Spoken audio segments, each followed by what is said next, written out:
Update. Am I the a-hole for not wanting to give any money to my pregnant ex? Original story. My ex, 25 female, and I, 27 male, were together about 6 months. But during that time, we were free to see other people. Things weren't working out, so we broke up. Over a month after that, she finds out she's pregnant and tells me baby is mine. But I already knew she was seeing other guys, so it was also possible the baby isn't. She got mad that I was having doubts. But I said if we got a paternity test and it showed I'm the dad, then yeah, I'll 100% be involved. My ex didn't want that, and she'd rather wait until after the baby is born to get a test done. So I said that's fine, it's her choice. But I won't get myself involved unless I know the baby is mine. Like, I already know I could be set up for child support if I start helping out now, and then later it's revealed I'm not the father. I live in the US and have heard this stuff happens a lot.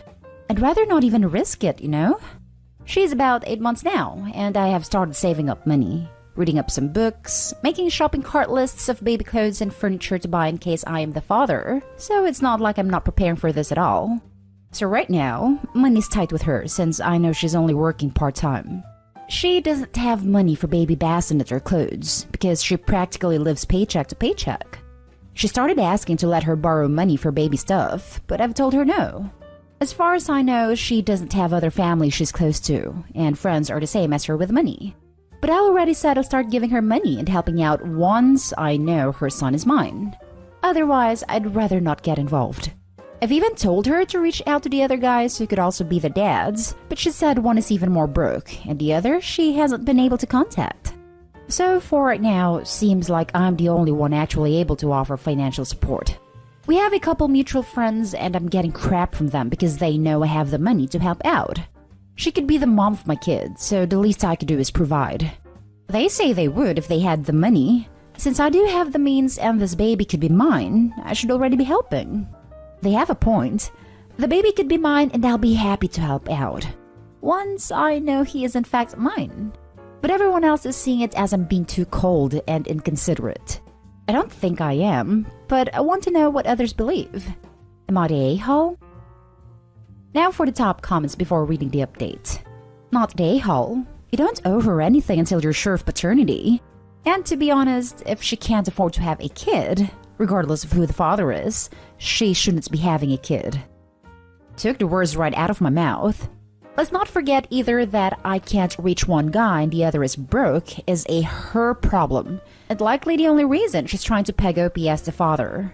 I'm not sure why she would even keep a baby if she can't afford it, especially if 2 out of 3 of the possible fathers can't provide. I wouldn't want to be stuck paying for a kid that wasn't mine either.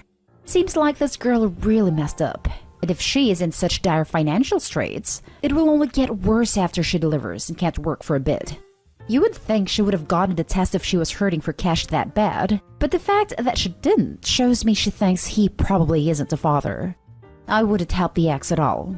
Not financially or otherwise until he knows the paternity of the kid. Family court is a strange beast, and I wouldn't give them any reason to make him responsible if the child turns out to not be his. Edited to add, I just read that not only did you use protection, she did too. So that coupled with her not wanting to get a paternity test tells me she doesn't think you're the father. She just thinks you're the best financial option, which you are. Don't help or give her a dime until paternity is established, because there is a huge chance it's not yours. You actually have friends who want you to give money to an ex-girlfriend who could be pregnant with another guy's baby? Tell those people to give her their own money, then wait for the paternity test. Not the a-hole. Adding on to this comment because it's the only one I can find at the moment regarding money. I have 2 children myself. When I was pregnant, I needed $0. That's right, 0.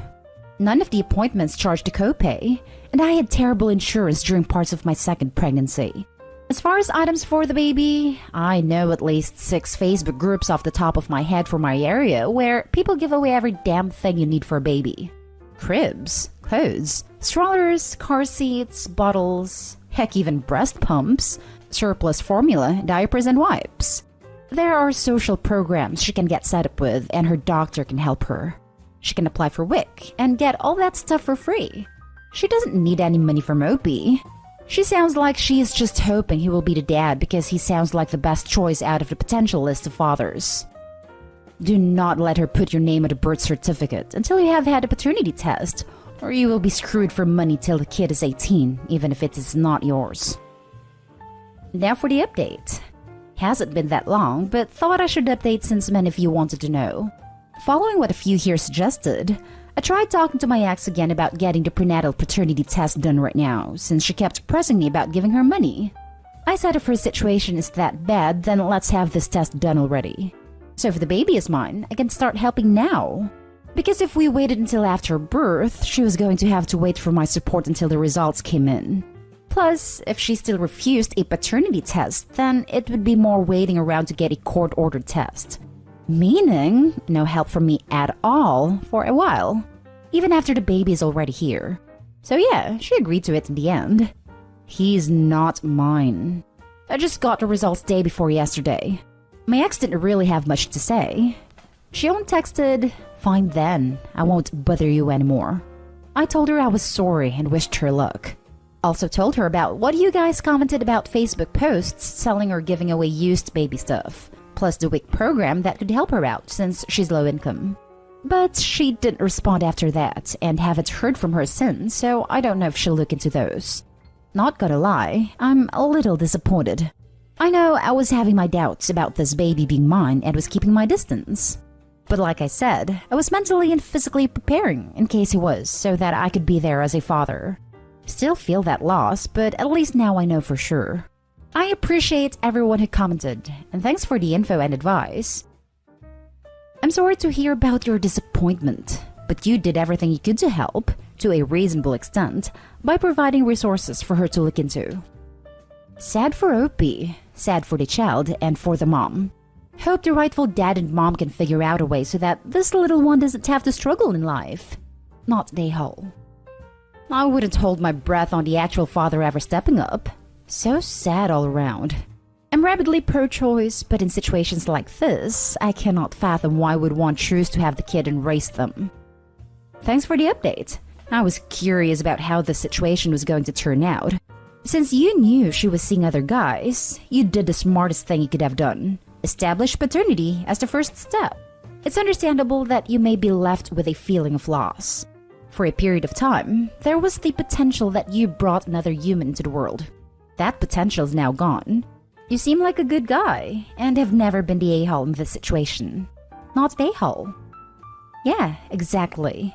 Hard not to feel some sort of attachment at the possibility of having a kid. I know it's not the same as actually losing a kid. He was never mine to begin with, but I guess there's still that emptiness and sadness. I know I'll get over it in time. The news is still fresh and all. Just a suggestion. Could you all throw her a baby shower? Especially the friends who told you off for not helping her. What are they doing now? Funny how people clam up when they could need help. Maybe, yeah. Probably wouldn't be able to actually meet with COVID. Plus, she's due soon. Their issue was they were all just as broke as her, but I don't see why pitching in on a gift would be a problem for them. Not day hall. My cousin just found out the baby he thought was his daughter isn't his. She lied, and the baby is over a year old now. They weren't together, and the baby went back and forth between them each week until he received the paternity results. He gave her $2,000 a month. Everyone in our family is heartbroken because now she is keeping her from him since he discovered the truth. He's a mess. A lot less painful. Really smart of you to do this. It's crazy people do this.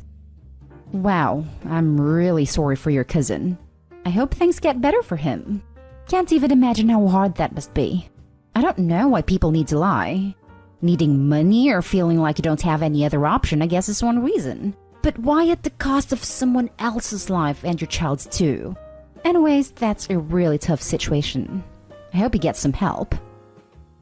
Now for the next story. Am I the a-hole for not giving my brother part of the money my dad left me? My brother and I, 27 male, are a year apart, so he's 1 year older than me. When he was 3, it all came out that my mom was having an affair and my brother's real dad was the one she was cheating with. The guy was secretly coming over to spend time with my brother until they decided to tell my dad because he wanted to be involved. I was still little, but from what I was told, this crushed my dad. Even when he talked to me about it years later, it still made him upset. They already knew the other guy was the bio dad, but my dad did a paternity test on both of us to make sure. I was the only one that was his. My parents divorced and I was living between households. So, my brother's dad was involved and living with my mom. But when my brother was 9, he took off and left them, so my mom was struggling. After that, my parents started fighting over my mom wanting my dad to be involved in my brother's life too, since he was his dad before all of this. This drama dragged for years, but my dad refused to help with my brother. My dad moved to another city 9 hours away due to work when I was 11. They let me move with him, so I saw my mom 2 to 3 times a month plus school breaks. She still pushed for my brother to go with me when my dad would come pick me up. So around 16, I just stopped going. My dad unfortunately had a heart attack a few months ago, and I lost him. I miss him every day, and the last few months have been really draining emotionally. What's happening right now is starting to weigh down on me. Since I was my dad's only son, and he never remarried, basically everything went to me. I'm not a millionaire or anything, but with this kind of money, my student loans would be paid off completely. My wife and I are talking about a kid soon, and the rest of the money could be put into those expenses. My brother and I don't talk that much, but he's been calling and messaging nonstop about this. He says it's unfair for my dad to leave him out like this, and he deserved some of that money too. And he thinks it's only right that I split the money with him since he was my dad's son at one point. And I mean, yeah, he was for 3 years, but then he had his dad for a while, and my dad never had involvement with my brother since the divorce. Even my mom is giving me gripes and telling me not to be an a-hole like my dad by excluding my brother. I'm just really mad about the whole thing. He left that money for me, and it will be a huge help to pay off those debts and then invest the rest in our kid. But I don't know if not wanting to split what I received with him an a-hole thing or not. Now for the top comments. Not a-hole. There's no responsibility to him. It doesn't matter that he was his dad for all of a whopping 3 years. He had his dad. They chose him, and only guilted your father when they were jilted. Your mother has turned him into an entitled person like her. Not a-hole. How much do you remember from being a 3-year-old? If anything, your mom is an a-hole. Sorry for talking crap on your mom, for pushing him on your dad, and probably building up the injustice of it all with him. But no, you are not an a-hole. Don't worry about it. Have my own issues with her, not related to the cheating or this, so I don't take any offense. Not a-hole. You do not need to give your brother any of the money your dad left you. In fact, it would be disrespectful to your dad's memory to do it, knowing how he felt about the situation. I am not sure where your mom got the idea that it is other people's responsibility to work out the complications she created in her life by cheating and having child with a man other than her husband, but that makes her an a-hole. She was fine with divorcing your dad and living with the other guy, and only wanted your dad to be involved when the other guy turned out to be a deadbeat. You were not responsible for the fact that your brother's dad is such a loser. Your brother and you don't talk that much. But all of a sudden, he is constantly in touch because he wants your money? That's a-hole behavior. If he wants help, he should reach out to his father and ask. If that doesn't work out, that's his problem, not yours. You were an innocent bystander to all this, and you don't owe anyone anything here. I would tell him and your mother that the answer is no. You are honoring your father's wishes, and nothing they will say changed your mind about that. The money will be used for your debts and to start your family on a good footing. Tell them the next time they mention it, you will block their numbers and do your best to move on without them. Now for the last story. Am I the a-hole for respecting my late wife's wishes about keeping her family out? My wife unfortunately passed away last year when our daughter was only 3 months old. It was very difficult to get through, but my little girl and I are keeping it together. My daughter is 16 months now, and there's been pressure from my wife's sister to let her side of the family see my daughter. The issue is, my wife had absolutely no contact with her family since she was 18. So 16 years of not seeing them. Her home life was something she never wanted to talk about. It always made her upset, so I never pushed her to tell me. All I know is that they were manipulative and abusive in some form. She left as soon as she was 18, changed her last name, and never spoke to them again. 4 years ago, she got into contact with her older sister. And she's the only person my wife allowed into our lives. By that, I mean we met through video chat, but never actually in person. We still maintained contact after my wife passed. and we met a couple times before and during my wife's funeral. My sister-in-law called me a few weeks ago. She mentioned her parents would really like to meet their granddaughter and want to start over. They didn't attend my wife's funeral because they knew she wouldn't want them to be there. One thing my wife always made clear is that she did not want them near our daughter. Ever. I told my sister-in-law this. Well, she got very upset. She said it's been years, and yes, her parents were awful people. Again, won't say exactly what they did, but losing their daughters made them reflect on things. And they want to meet my daughter since my wife never gave them that chance. She's still trying to convince me, and so far I've said no. Each time I just feel more and more bad for denying them. But it's what my wife wanted. Her parents found my Facebook. Pretty sure sister-in-law might have told them, and I've gotten dozens of messages begging me to let my daughter know her mom's side of the family. And I shouldn't keep her from knowing her grandparents for past mistakes.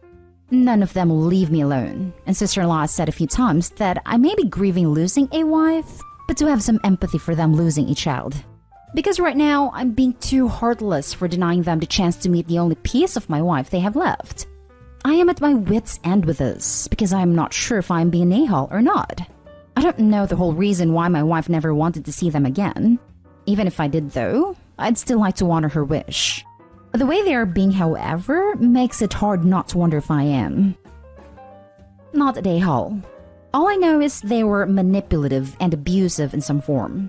The best prediction of future behavior is past behavior. None of them will leave me alone. I'm at my wit's end with this because I am not sure if I'm being a-hole or not. You are getting a glimpse of their manipulative tactics. One thing my wife always made clear is that she did not want them near our daughter. Ever. Honor her wish. If the family really didn't attend a funeral to respect her wishes, I'm sure they'd do the same here. Don't let them near your daughter ever, OP. And talk to a lawyer. The death of a parent can be grounds for grandparents' rights. Do not even answer. Not answering is a response, and many times better than saying no. You gotta protect your daughter the way your wife tried to protect her and herself. The only thing you know is that they were manipulative, yet your wife could get very upset if her family was mentioned. So imagine all the trauma she had to deal with. Maybe she was the space goat, and that's why her sister defends them. Either way, break contact with the sister too. Does she keep in contact with you out of genuine interest of her nephew/niece, or because she sees that the door could be slightly open to let her parents in, now that the factor didn't want them is dead? What if one day you meet with the sister and suddenly you see two older people with her? They won't let you escape. This is not a coincidence that now they want to be in your lives. They already wanted to insert themselves, and a channel to that was the sister, who has probably given them a lot of information and photos you may have shared with her.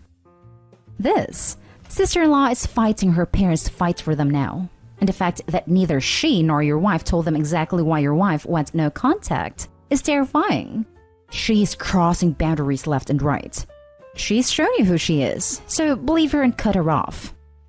Not a-hole. Do not let them have anything to do with your daughter. The last thing you want is to allow them to have a relationship with your daughter. And then after a while, you see exactly why your wife didn't want anything to do with them. Because depending where you live, if they have an established relationship with your daughter, they can go for grandparents' rights. As of right now, they have no grounds. Cut the sister-in-law off too. She's just giving you a taste of how toxic the rest of your wife's family are. Protect your child. Thank you for the advice. With everything on my plate, it's just been so overwhelming, and now this whole situation. I want to be able to honor my wife's wishes, whatever the reason was that made her cut all contact with them.